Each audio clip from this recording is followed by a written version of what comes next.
Friends ये class 10 की math की एनसीईआरटी बुक है एक्सरसाइज 7.1 और चैप्टर का नाम है कोऑर्डिनेट ज्योमेट्री। इसमें मैं आपको क्वेश्चन 4 वाला सॉल्व करके बताऊंगी।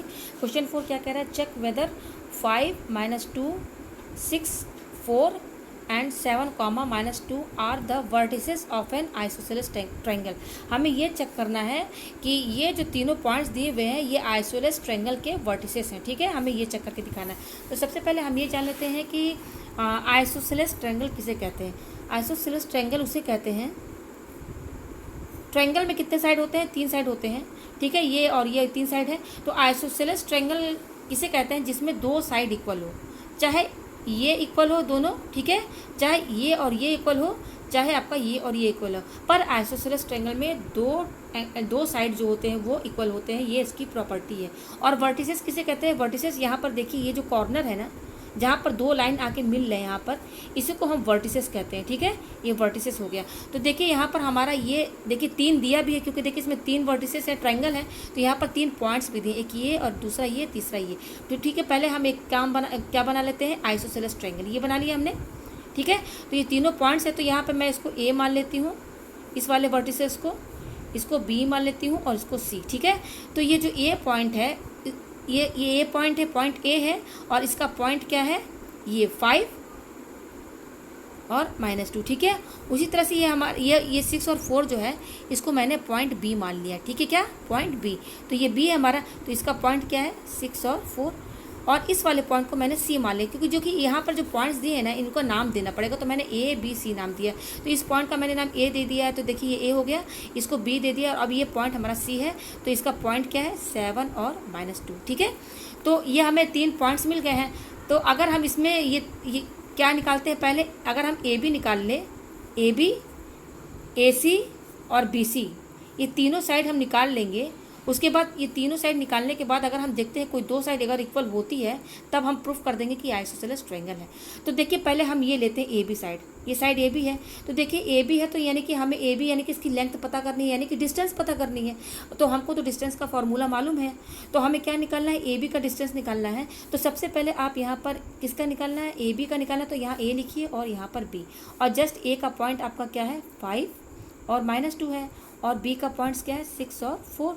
ठीक है, इसके नीचे जस्ट आप लिख दीजिए x1 और y1। ठीक है, और इसके नीचे लिख दीजिए आप x2 और y2। ये लिख दिया आपने, क्योंकि हमें ए बी निकालना है, लेंथ यानी कि डिस्टेंस निकालिए, और डिस्टेंस हमारा इसका फॉर्मूला क्या होता है, ये हमें ये याद करना है। हमें इसका फॉर्मूला होता है x2 - x1 का whole square plus y2 - y1 का होल स्क्वायर। ये फॉर्मूला है। हमें डिस्टेंस यानी कि लेंथ निकालनी है, किसका, ए बी का। तो ये डिस्टेंस किसकी लेंथ बता रही है, ए बी का, तो ये ए बी लिख दीजिए आप, ए बी = डी = ये। ठीक है, तो फिर देखिए आपका यहाँ पर, इसीलिए मैंने इसके नीचे x1 y1 लिख दिया और इसके नीचे x2 y2, ताकि इस फॉर्मूले में ये जो x2 और x1 लिखा है, इसकी वैल्यू हमें इजीली यहाँ से मिल जाए। तो देखिए अब क्या बोले x2, तो x2 यहाँ पर x2 के ऊपर क्या है 6 है, तो ये x2 की वैल्यू भी 6 लिख दीजिए। फिर क्या है माइनस, ये x1 बोल रहा है, x1 यहाँ है, इसकी वैल्यू क्या है 5, यहाँ पर आप 5 लिख दीजिए, फिर इसका होल स्क्वायर। ठीक है, प्लस अब y2 बोल रहा है, तो y2 के ऊपर क्या है 4, तो यहाँ 4 लिख दीजिए, फिर माइनस, और y1 की वैल्यू क्या है -2, तो यहाँ पर आप -2 बोल रहा है ना, तो यहाँ क्योंकि माइनस पहले से ही है फॉर्मूले में और इसकी वैल्यू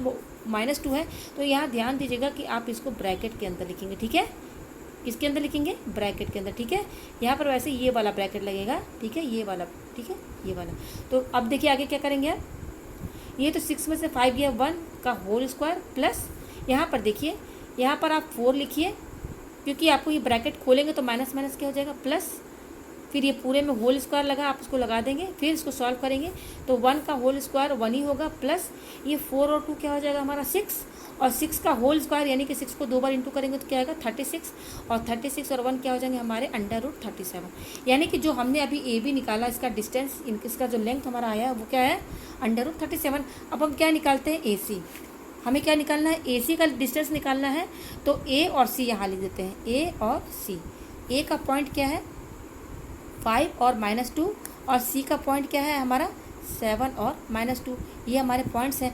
जस्ट आप इसके नीचे ये लिख लीजिए x1 और y1, ये लिखना ज़रूरी नहीं तो क्या है कि वैल्यू लिखने में गलत भी हो सकता है। और ये क्या हमारा x2 y2, ये हो गया। हमें डिस्टेंस निकालनी है AC की डिस्टेंस निकालनी है दूरी, तो यहाँ d लिख दीजिए। और किसका डिस्टेंस हम निकालना है AC का, तो यहाँ पर आप AC लिख दीजिए, ठीक है। फिर अंडर रूट, जस्ट ये फॉर्मूला आप लिख देंगे यहाँ पर दोबारा। मैं यहाँ पर सिर्फ यही एक लिखूँगी और यहीं पर वैल्यू पुट कर दूँगी। तो देखिए ये अंडर रूट हो गया, फिर x2 बोलना है, x2 की जगह हम क्या लिखेंगे 7, फिर क्या है हमारा माइनस x1 हमारा यहाँ पर क्या है 5, यहाँ पे 5 लिख दीजिए का होल स्क्वायर, ठीक है। प्लस यहाँ पर क्या है y2, तो y2 की वैल्यू यहाँ से क्या निकलेगी -2, फिर माइनस और y1 की वैल्यू क्या निकल ली यहाँ पर, y1 की वैल्यू हमारी -2।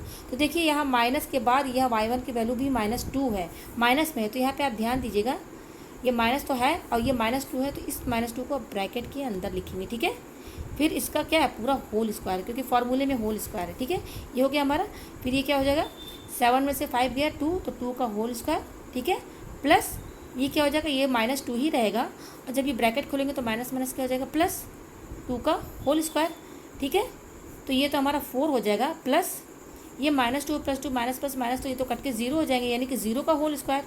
तो 0 का होल स्क्वायर तो 0 ही होगा, तो 4 + 0 क्या हो जाएंगे 4 √4। और 4 को हम कैसे लिख सकते हैं 2 × 2, तो यहाँ पेयर बनना है, तो यहाँ से हमें 2 निकल जाएगा, यानी कि हमें AC की जो वैल्यू मिली है डिस्टेंस वो हमारी 2 आई है, ये आ गया। अब हम निकालते हैं B और C। हमें क्या निकालना है, BC की डिस्टेंस निकालनी है। तो जस्ट आप यहाँ पर B लिखिए और यहाँ पर C। B का पॉइंट्स क्या है 6 और 4, और C का पॉइंट्स क्या है हमारा 7 और -2, ये है, ठीक है। तो हमें डिस्टेंस निकालनी है BC की, ठीक है। तो BC = D जस्ट यही फॉर्मूला हमारा लगेगा। तो यहाँ पर देखिए अच्छा यहाँ पर मैं लिखना भूल गई, यहाँ पर इसको लिख दीजिए x1 और y1, और यहाँ पर x2 और y2। तो यहाँ पर देखिए x2 - x1, तो x2 की वैल्यू यहाँ से क्या निकलेगी 7, माइनस x1 की वैल्यू यहाँ पर क्या है 6 है का होल स्क्वायर, प्लस y2 यहाँ पर लिखा, तो y2 की वैल्यू क्या है यहाँ पर -2, फिर माइनस, और y1 क्या है 4 है, ठीक है। अब देखिए यहाँ पर 7 में से 6 गया 1, तो 1 का होल स्क्वायर, प्लस ये माइनस हमारा प्लस हो जाएगा, तो 2 और 4 6 हो जाएगा, और बड़ा क्या है 4, तो माइनस का साइन रहेगा, ठीक है, इसका होल स्क्वायर, ठीक है। तो ये क्या हो जाएगा 1 प्लस, और ये -6 को जब आप 2 बार इंटू करेंगे तो 6 से 36, और माइनस हमारा प्लस हो जाएगा, यानी कि यहाँ पर 36 आया, तो ये हो जाएगा √37। तो यहाँ पर अब आप क्या करेंगे, देखिए मेरे यहाँ मैं यही पे लिख देती हूँ, AB जो मैंने निकाला वो मेरा क्या आया था, AB यहाँ पर √37 यहाँ पे आप लिख दीजिए, ठीक है। फिर उसके बाद मैंने क्या निकाला BC मेरा यहाँ AC, हाँ चलिए BC लिख दीजिए। BC हमारा क्या आया √37, ठीक है। और AC मेरा कितना आया, AC देखिए यहाँ पर मेरा 2 आया। तो आप यहाँ पर देख सकते हैं, यहाँ पर 2 वैल्यू सेम आ रही है, यानी कि AB और BC क्या है 37, तो ये दोनों वैल्यू सेम है, यानी कि ये 2 साइड हमारा इक्वल हो गया। और आइसोसेलेस ट्रायंगल की प्रॉपर्टी क्या होती है, 2 साइड इक्वल होते हैं, जहाँ 2 साइड इक्वल होता है उसे आइसोसेलेस ट्रायंगल बोलते हैं। तो 2 साइड हमारा इक्वल हो गया, तो ये हमारा आइसोसेलेस ट्रायंगल हो गया, ये हमने प्रूफ कर दिया। तो मुझे उम्मीद है कि आपको ये क्वेश्चन समझ में आ गया होगा। Thank you.